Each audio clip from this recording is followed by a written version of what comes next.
మనం ఈరోజు మాట్లాడుకోబోయే అంశం అజ్ఞాన విప్లవం. వినడానికి కొంచెం విచిత్రంగా ఉంది కదా, కానీ దీని వెనుక చాలా శక్తివంతమైన ఆలోచన దాగి ఉంది. సరే, అసలు విషయానికొద్దాం. ప్రపంచాన్నే మార్చేసిన శాస్త్రీయ విప్లవం అసలు దాన్ని ప్రారంభించింది ఏంటి? చాలామంది వెంటనే చెప్పే సమాధానం కొత్త జ్ఞానం అనే. కాని అసలు విషయం అది కాదు. అది జ్ఞానం వల్ల వచ్చిన విప్లవం కానే కాదు. నిజానికి ఆ విప్లవానికి పునాది ఒక గొప్ప ఆవిష్కరణ. అదేంటంటే, మానవులికి వాళ్ల అత్యంత ముఖ్యమైన ప్రశ్నలకు సమాధానాలు తెలియవని తెలుసుకోవటం. ఇది పూర్తిగా అర్థం కావాలంటే మనమొకసారి వెనక్కి వెళ్ళాలి. సైన్స్ రాకముందు ప్రపంచం ఎలా ఉండేదో చూడాలి. ఆ రోజుల్లో ప్రపంచంలో తెలుసుకోవాల్సిన ముఖ్యమైన విషయాలన్నీ ఇప్పటికే తెలుసని అందరూ బలంగా నమ్మేవారు. ఒకప్పుడు జ్ఞానమంటే ఏంటి? అంతా పవిత్ర గ్రంథాల్లోనే ఉంది అనుకునేవాళ్లు. బైబిల్, ఖురాన్, వేదాలు ఇలాంటి గ్రంథాల్లోనే విశ్వానికి సంబంధించిన పూర్తి జ్ఞానం రాసి ఉందని గట్టిగా నమ్మేవారు. ఇంక కొత్తగా తెలుసుకోవడానికి ఏమీ లేదనమాట. ఆ ప్రపంచంలో అజ్ఞానమనేది లేదని కాదు, కాని వాళ్ళు కేవలం 2 రకాల అజ్ఞానాలనే అంగీకరించేవాళ్ళు. మొదటిది వ్యక్తిగత అజ్ఞానం. అంటే ఒక వ్యక్తికి ఏదన్నా తెలియకపోవచ్చు, కానీ వాళ్ళ మత పెద్దలకో గురువులకో ఆ విషయం ఖచ్చితంగా తెలిసుంటుంది, వాళ్ళనడిగితే చాలు. ఇక రెండోది ప్రాముఖ్యత లేని అజ్ఞానం. అంటే ఒకవేళ ఒక విషయం ఆ గ్రంథాల్లో లేదంటే దాని అర్థం అది మానవులకి అవసరం లేనిది, పనికిమాలినదన్నమాట. ఉదాహరణకి 13వ శతాబ్దంలో ఒక రైతు ఉన్నాడనుకుందాం. సాలెపురుగు ఎలా గూడు కొడుతుందని అడిగాడనుకోండి. ఆ సమాధానం పవిత్ర గ్రంథాల్లో లేదు కాబట్టి అది ఒక పనికిమాలిన ప్రశ్నగా కొట్టిపారేసేవాళ్లు. దేవుడికి ఆ విషయం తెలియొచ్చు, కాని మనుషులకి అది అనవసరం. కాని ఇక్కడే కథలో అస్సలు మలుపొచ్చింది. అదే అజ్ఞానాన్ని కనుగొనడం. ఇది జ్ఞానాన్ని సంపాదించడానికి సరికొత్త రూల్స్ సెట్ చేసింది. ఆధునిక సైన్స్ ఈ 3 సూత్రాల మీద నిలబడింది. 1.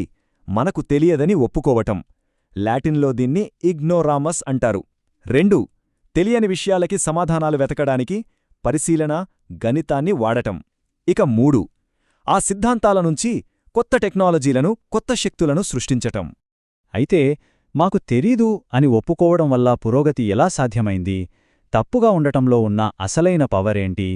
దీనివల్ల ఏం జరిగిందంటే, సైన్స్ మునుపటి ఏ సంప్రదాయం కన్నా చాలా డైనమిక్గా, ఫ్లెక్సిబుల్గా, ఇంకా చెప్పాలంటే ఎప్పుడూ ప్రశ్నలడిగే తత్వంతో తయారైంది.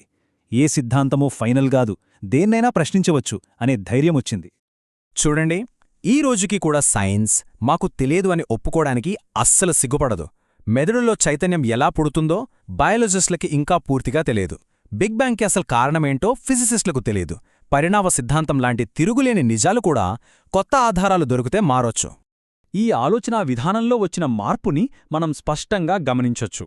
ఉదాహరణకి ప్రవక్త ముహమ్మదును ప్రవక్తల ముద్ర అంటారు. అంటే ఆయనతో దైవవాణి పూర్తయింది, ఇక కొత్తగా చెప్పడానికేమీ లేదు అని అర్థం. కాని దీనికి పూర్తి భిన్నంగా చార్లెస్ డార్విన్ తనను తాను ఎప్పుడూ జీవశాస్త్రవేత్తల ముద్ర అని చెప్పుకోలేదు. జీవశాస్త్రం గురించి చివరి మాట తనదే అని ఎప్పుడూ అనలేదు. ఎందుకంటే భవిష్యత్తులో వచ్చే శాస్త్రవేత్తలు తన సిద్ధాంతాన్ని మార్చవచ్చని ఆయనకు తెలుసు. అయితే ఈ పురోగతితో పాటే ఒక పెద్ద సమస్య, ఒక పారాడాక్స్ కూడా పుట్టుకొచ్చింది. ఇదే సైంటిఫిక్ సమాజం ఎదుర్కొంటున్న అతి పెద్ద సమస్య. ఆలోచించండి, సమాజాన్ని కలిపి ఉంచేది కొన్ని నమ్మకాలే కదా. మరి సైన్స్ వచ్చి ఆ నమ్మకాలన్నీ తప్పు లేదా తాత్కాలికం అని చెప్తే అప్పుడు సమాజం ఏమవుతుంది? ఎలా కలిసి ఉంటుంది?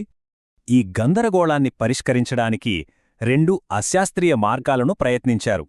మొదటిది, సైన్స్ సిద్ధాంతాన్నే ఒక మతంలా, ఒక తిరుగులేని సత్యంలా మార్చేయడం.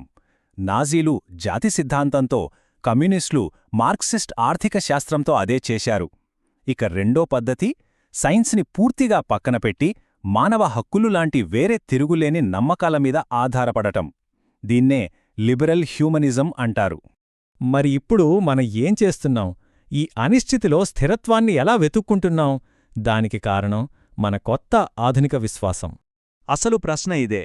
ఇంత గందరగోళంలో కూడా ఈ ఆధునిక సమాజాలు ఈరోజు ఎలా నిలబడుతున్నాయి, ఎలా కలిసుంటున్నాయి?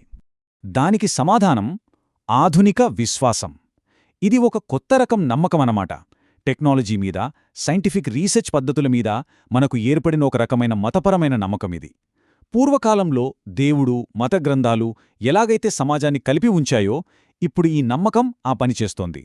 చివరగా మనల్ని ఆలోచింపజేసే ఒక ప్రశ్న: మనం పాత, తిరుగులేని సత్యాల మీద ఉన్న నమ్మకాన్ని తీసేసి ఆ స్థానంలో టెక్నాలజీ మీద గుడ్డి నమ్మకాన్ని పెట్టుకున్నామా? ఆలోచించండి.